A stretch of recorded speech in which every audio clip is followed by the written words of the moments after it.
السلام عليكم ورحمة الله تعالى وبركاته. Ashamaa fuunee kam jirtu daawwattootaa fi hordoftoota keenya kanneen iddoo garaagaraa teessanii sagantaa kana daawwachaa jirtan nageenya rabbii guddaa bakkuma jirtanitti isin haa dhaqqabu isiniin jenna. Sagantaa keenya kan guyyaa har'aan tanaa keessatti deeggarsa addaa hawaasni keenya kan Oromoo kan tuutar ispensii yookaan kaanis biyyoota garaagaraa addunyaarra jiraatan walitti gurmaa'uudhaan hawaasa keenya kan biyya keessa jiraniif taasisan irraa kan isin daawwachiifnu ta'a. Akkuma beekamu yeroo ammaan tanaatti biyyi teenya gaagama garaagaraatiin hubamaa jiraattus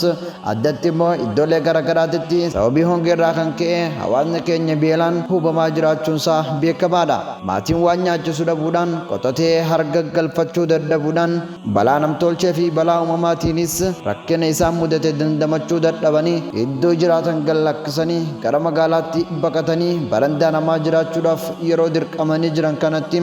tuudhaa nama gargaaruuf nama ta'uu qofti gaada jedhuudhaan kan ol ka'an hawaasni tuutar ispensii akkuma ammaan dura yeroo adda addaatti hawaasa keenya gama isaaniitiin waan isaanirraa eegamu godhanii cinaa dhaabbachaa turanitti har'aan tanaas hojii ajaa'ibsiisaa fi dinqisiisaa addaa hojjetanii nutti argisiisaniiru. Gochi hojjetamu tokko har'aaf gocha ta'ee darbus boruuf seenaa ta'ee hafa akkuma jedhamu guyyaa har'aan tanaatti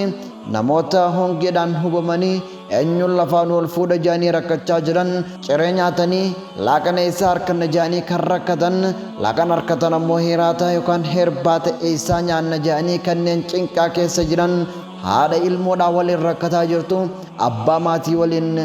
manatti hafee buhaa jiru imimmaan irraa haqaniiru. Hawaasni tuutar ispensii kun yeroo garaagaraatti hawaasa keenya cinaa dhaabbachuudhaan namoota ciccimoo fi hawaasa kanaaf bu'aa guddaa buusanis wantoota danda'aniin gargaaraa kanas gahan yommuu ta'u akkuma amala isaanii kan amman dura guyyaa har'aan tanaatis deeggarsa isinitti himuudhaaf deemnu birrii Itoophiyaadhaa qarshii 100 fi 51,900 walitti qabuudhaan karaa biyya keessa erganii magaalaa Hararittis deeggarsi kun taasifameefii jira. Hawaasa keenya kan tuutar ispensii kan walitti qabamanii deeggarsa kana taasisan keessaa muraasni harmee laga Awaash, obbo Roobsan, Adde Leelaa, Awwal, Falmataa Lammii, Gurraacha, Haqaanni Moonaa fi kan biraattis ni jiru. Deeggarsa kana erga walitti qabaniis karaa obboleettii teenya kabajamtuu jaalmurattuutiin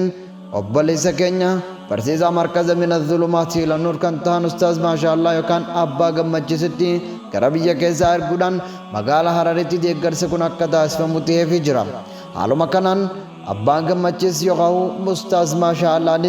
imaama masjida imaamu Ahmad yookaan masjida Aratanyaatii fi imaama magaalaa Hararii kan ta'an sheekha keenya sheekh Taajuudhaa waliin ta'uudhaan harka qalleeyyii barandaa irratti kufanii ganda ofiitii bahanii waan nyaatan dhabuudhaan maatiidhaa waliin rakkachaa jiranii fi akkasumas kanneen dalagaa harkaa dhabanii yeroo ammaan tanaatitti magaalaa Harar keessatti rakkachaa jiran kanneen iddoo garaagaraarraa Hararitti walitti qabaman kutaalee hundarraa walitti barbaaduudhaan namoota 58tiif ruuza kuntaa tokkoo fi zayitaa abbaa litira 3 dhuunfaadhaan namoota 58tiif deeggarsa kana taasisaniiti jiru. Akkuma daawwachaa jirtanitti hawaasni keenya haala argitan kanaan fudhatanii gammachuu isaanii dhagaamtes ibsatanii hawaasa wanna kana deeggarsa godhee fi gara biyyaatti isaaniif ergees galateeffatanii jiru. Imaama magaalaa Harar Sheek Taajuunis waa'ee deeggarsa kanaa ilaalchisuudhaan hawaasa fudhachuudhaan dhufeefis ergaa dabarsanii namoota wanna kana liffa'anii hawaasa isaanii kan biyya jiru yaadatanii yeroo uummanni keenya hongeen hubamaa jiru kanatti deeggarsa haala kanaan biyya tanatti as erganiifis dhaamsa dhaamanii du'aayis godhaniifii jiru. Assalaamu alaykum wa rahmatullaahi wa barakaatuh. Khaysatii fi khaala jirtaniis nagayni rabbii qilleensarraan isin haa ga'u jechaadha. Obboleeyyan kiyyaa khadhiiraatii fi khahawwaniitiis khashamaraatiis khashabaabaatiis gargaarsa kanarratti hirmaattan namni nama nyaachisee beelawaa axa'amahu Allaahu rabbiin ni nyaachisaa min thimaaril jannaa. Faaya midhaan jannata irraa rabbiin nyaachisa. Rabbiin jiruu duniyaa irratti isin hin rakkisin.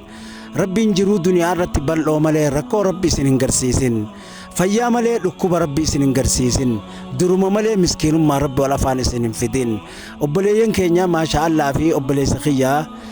kaameraadhaas kaasu jiruus kanaafuu obboleeyyan kiyyaa waan kanarratti hirmaatee waan kanaa irratti tattaaffattanii qarshii teeysan rabbiif jecha harakkoon isinittis numa jirtu rakkoo san ifii teessaniif qabattanii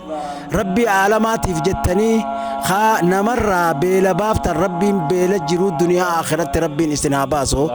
rakkoo rabbiin isin hin garsiisin fi duniyaa wal akhiraa bal'oo malee rakkoo rabbi isin garsiisin fayyaa malee dhukkubaa wal afaan sin fidin gammachuu malee rabbi isin rifachiisin fi duniyaa wal akhiraa tana qofaa miti itti fufuu qabdan jechuudha rakkoo tana deemsisuudhaaf ijoolleen tun amaanaa teessan ربي إنا عرضنا الأمانة على السماوات والأرض فأبين أن يحملنها وأشفقن منها وحملها الإنسان إنه كان ظلوما جهولا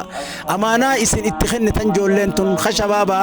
أمانة سنبكان جيسه جولين تنجول جبدو إيمانك أبدو أمانة إسن اتخن تن أمة خيسن إسن في جيسه ربي قلته إسن جنا هجالت إسن هجالت إسن جنا هجرات كبيني خنقمني أكبيه ربي سنها خنو الرانتنا حواس بيلة بافتن في الدنيا والآخرة ربي بيلة إسنها باسو أما اللي ورد فوف ربي إسنها قولو تجار الدنيا دا تجار آخرة دا ربي جولة تنالي تسببتاتي ربي في الدنيا والآخرة ربي إسي والها خاصو إسن أمو خديرته خهاونته خشمرته خبي على خيس جرتن ربي ركو الدنيا آخرة ربي إسن قرسيسن جنة الرافردوسي واني خارتن جرو دنيا تنرت واني جنة رقالي هنجرتو ربي فردوس سيلان الله نبي تنقلت سنيا قلت يا ورا قبين خيسن باسه obboleeyyan keenya ijoollee tanatti karaa maasha Allah faan ergitanii maasha Allah dha hono waan isin